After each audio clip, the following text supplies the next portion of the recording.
All India Radio presents Morning News.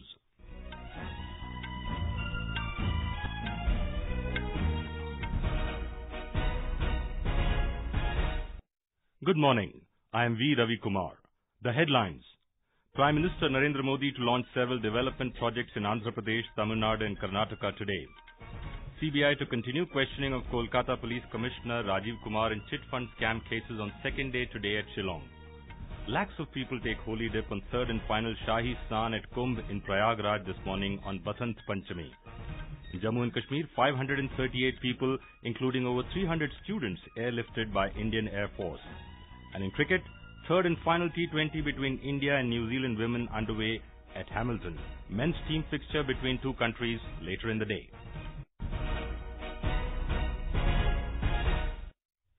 Prime Minister Narendra Modi will unveil several development projects in Andhra Pradesh, Tamil Nadu and Karnataka today.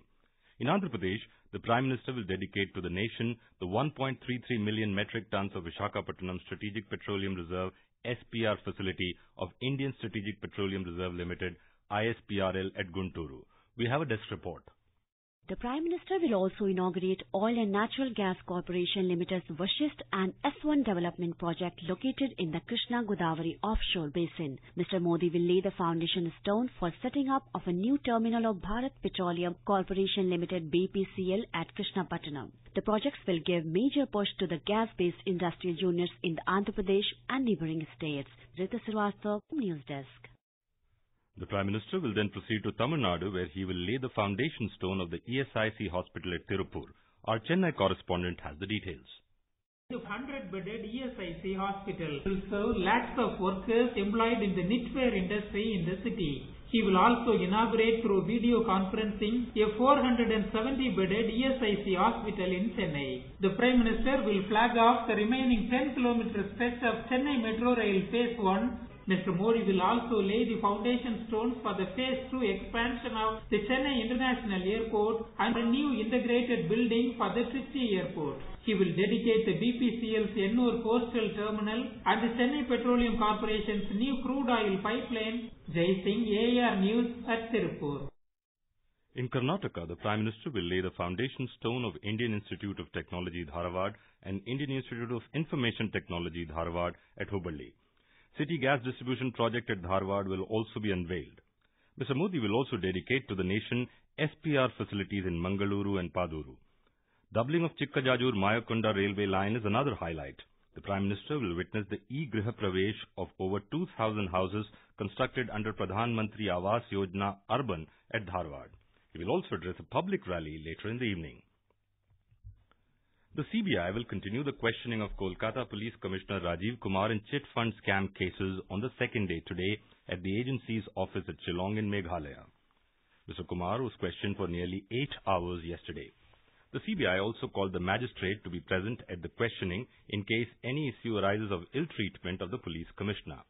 The Supreme Court had on Tuesday directed the Kolkata police chief to appear before the CBI and faithfully cooperate in the investigation of cases arising out of the Sharada chit fund scam. The court had made it clear that he will not be arrested. Meanwhile, the CBI has summoned former Rajya Sabha MP and Trinamool Congress leader Kunal Ghosh to appear before the agency for questioning in the case. In West Bengal, 2 persons were detained for interrogation in connection with the killing of Trinamool Congress MLA Satyajit Biswas.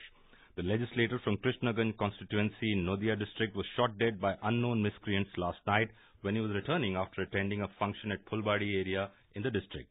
The CID has started probe over the incident. Chief Minister Mamata Banerjee has condemned the killing of TMC MLA. Opposition parties have criticized the state government for deterioration of law and order and demanded exemplary punishment for the culprits. In Jammu and Kashmir, an encounter with terrorists is underway at Kelam village in Divasar area of Kulgam district. The gunfight ensued after a joint team of security forces launched coordinated search operation following specific information about presence of terrorists in the area. Talking to AIR, State DGP Dilbag Singh said 3 to 5 terrorists are hiding.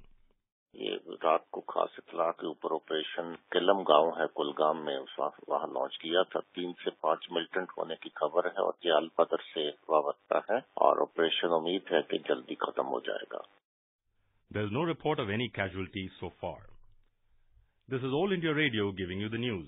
For quick news updates round the clock, follow us on our Twitter handle @AIR News Alerts.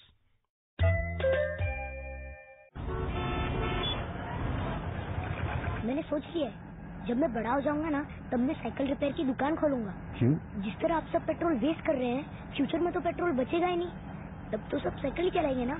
खुद ही सारा petrol खत्म करेंगे या कुछ अपने बच्चों के लिए भी छोड़ेंगे? प्लीज कम से कम सिग्नल पे तो इंजन ऑफ कीजिए। PCRA का एंड्रॉइड ऐप डाउनलोड करें और ईंधन बचाने के उपाय जानें। पेट्रोलियम संरक्षण अनुसंधान संघ, पेट्रोलियम एवं प्राकृतिक गैस मंत्रालय, भारत सरकार द्वारा जनहित में जारी। नमस्कार, मैं नितिन गडकरी बोल रहा हूँ।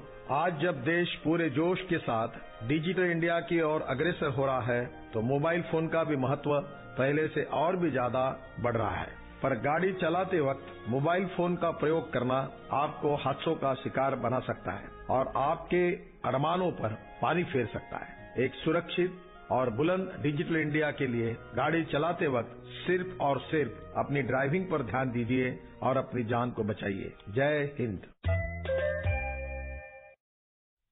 In Jammu and Kashmir, as many as 538 people, including over 300 students, stuck due to the closure of Jammu-Srinagar National Highway following heavy snowfall, were airlifted by the Indian Air Force.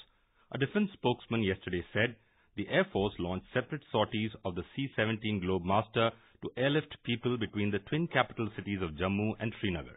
He said a total of 319 students appearing in graduate aptitude tests in engineering GATE today were airlifted from Srinagar Airport to Jammu Airport during the last 2 days. International Oil and Gas Conference Petrotech 2019 will be inaugurated by Petroleum and Natural Gas Minister Dharmendra Pradhan at Greater Noida today.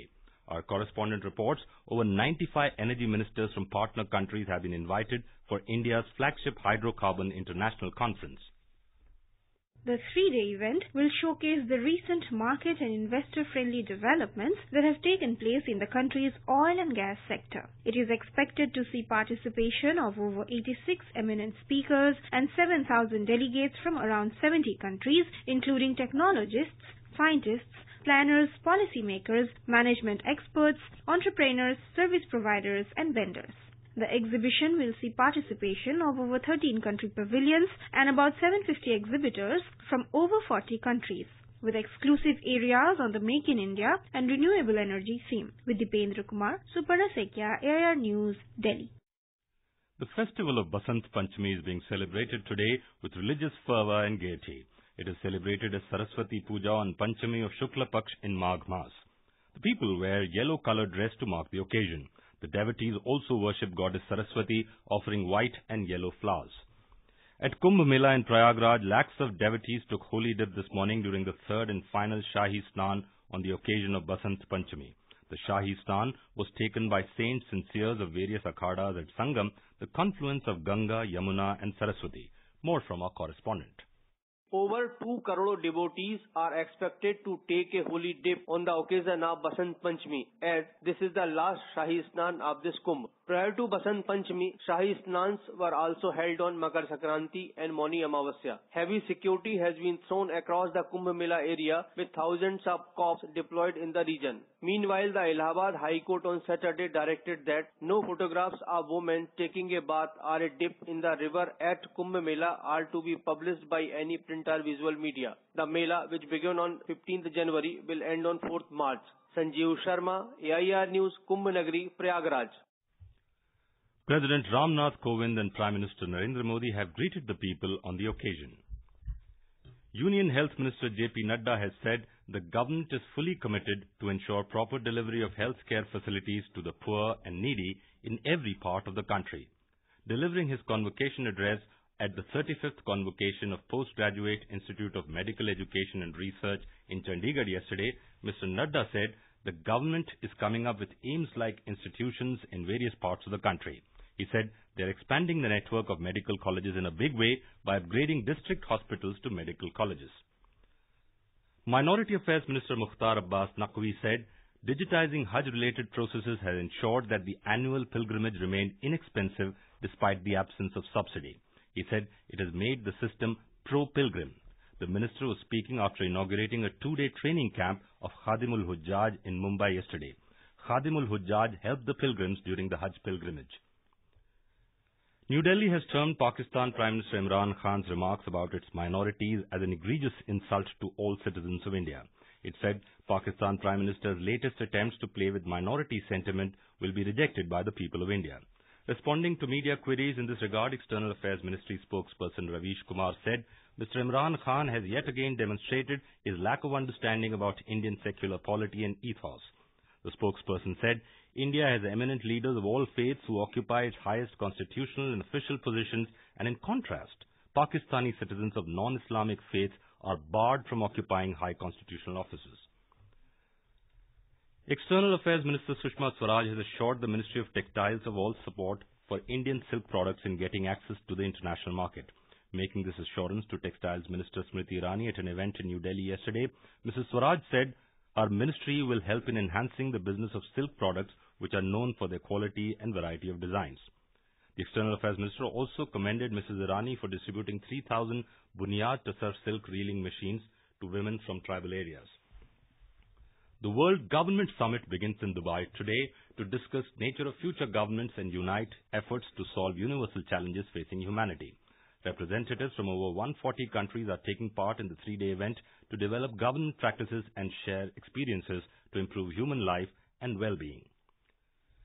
In cricket, the third and final T20 of the three-match series between Indian and New Zealand women is underway at Hamilton. The hosts won the toss and elected to bat. The Indian Eves, captained by Harmanpreet Kaur, will be eyeing a consolation victory after losing the first two T20 matches. The third and final T20 of the three-match series between Indian and New Zealand men's team will begin at 12:30 p.m. The men in blue, led by Rohit Sharma, will be aiming to become the first Indian unit to win a T20 series in New Zealand. The series is currently square at 1-1. And now for an overview of today's newspapers, it's over to Subhadra Ramachandran. Thank you, Ravi. Most newspapers have prominently covered Prime Minister Modi's first public statement on the citizenship bill on their front pages. The Pioneer says PM tries to dispel citizen bill fears. The Indian Express headline, Need bill won't let any harm come to you, PM to Northeast. The Statesman reports the protest during his visit under the caption, Black Flags, Nude Protests Greet PM in Assam. Another story that hit the front pages is Twitter's expression of inability to send its CEO or global executives to be present before the parliamentary panel. Twitter says can't appear before panel. BJP warns of repercussions, reports the Indian Express. The Statesman headline says Twitter CEO to skip Paul panel meeting, cites short notice. The Times of India headline that the Kolkata top cop Kumar faces CBI for 7 hours. Things may get tough today. His critic, ex-MP Kunal Ghosh, will also be in the CBI office at the same time, the paper adds.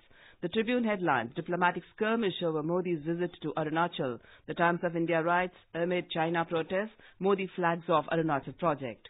Hindustan Times report that India's long-pending e-commerce policy is stuck over data protection law. The paper adds that the government wants to neither upset foreign investors nor alienate domestic traders. The Indian Express reports that to pool anti-BJP, TMC votes, Congress, CPM clear way for West Bengal tie-up. The Hindu headline, as new cases rise, leprosy in spotlight, the government views detection as a sign of better disease management, the paper adds. Business Standard writes that in a move aimed at boosting revenues, telcos turn to first recharge plans for gains. The first recharge offers ensure that existing and loyal customers get a better deal than the new ones, the paper adds. And finally, the Times of India reports of women entering another area which was hitherto out of bounds for them. Women break the glass floor to work in underground mines. With that, it's back to you, Ravi. Thank you, Subhadra. And now, before we end the bulletin, the headlines once again. Prime Minister Narendra Modi to launch several development projects in Andhra Pradesh, Tamil Nadu and Karnataka today. CBI to continue questioning of Kolkata Police Commissioner Rajeev Kumar in chit fund scam cases on second day today at Shillong. Lakhs of people take holy dip on third and final Shahi Snan at Kumbh in Prayagraj this morning on Basant Panchami. In Jammu and Kashmir, 538 people, including over 300 students, airlifted by Indian Air Force. And in cricket, third and final T20 between Indian and New Zealand women underway at Hamilton. Men's team fixture between two countries later in the day. For details of these stories and more, log on to our website www.newsonair.nic.in. With that, we end the morning news. Have a nice day.